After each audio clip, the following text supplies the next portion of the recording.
আমার দাদার বিয়ের গায়ে হলুদ অবধি সমস্ত রিচুয়ালগুলো তো তোমাদের সাথে আগেই শেয়ার করেছিলাম।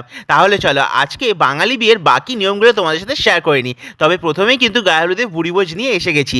তবে ভুরিভোজ করতে গিয়ে দেখলাম সে এক ঐতিহাসিক ঘটনা, কারণ যেহেতু আমরা বাঙাল, সেখানে দেখছি দুপুরে সমস্ত কিছু আয়োজন করেছে ঘটি বাড়ির মতো।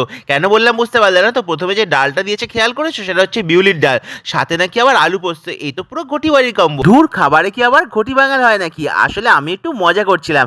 আমার কাছে কিন্তু বাপু সবই সমান। ঝুরঝুরে আলু ভাজা, আলু পোস্ত, বিউলির ডাল দিয়ে ভাত দিয়ে মেখে এক কথায় কিন্তু জাস্ট অমাইক লাগে। তবে এই কম্বোটা কিন্তু আমার থেকেও বেশি ভালো লেগেছে তোমাদের বৌদির, কারণ তোমাদের বৌদি কিন্তু ঘটি, আর তার এই কম্বোটা খেতে জাস্ট অসাধারণ লাগে। যাই হোক, কথা বলতে বলতে দেখছো এইবার কিন্তু কাতলা কালিয়া হাজির। দুপুরের লাঞ্চে কারা কারা কাতলা কালিয়া খেতে ভালোবাসো বলো তো? আমার তো আপু বেশ ভালো লাগে। আর পিসগুলো দেখছো পুরো একবারে তুলতুল করছে। আর অপরদিকে কিন্তু ততটাই ভালো করেছিল কালিয়াটা, এক কথায় জাস্ট অসাধারণ। আমি বাপু এই কালিয়া দিয়ে খাবারটা শেষ করি। তোমাদের কেমন লাগলো কমেন্ট বক্সে জানাতে কিন্তু ভুল করো না। তারপর খাবার শেষ করে আমরা সোজা চলে গেছিলাম দাদার কাছে।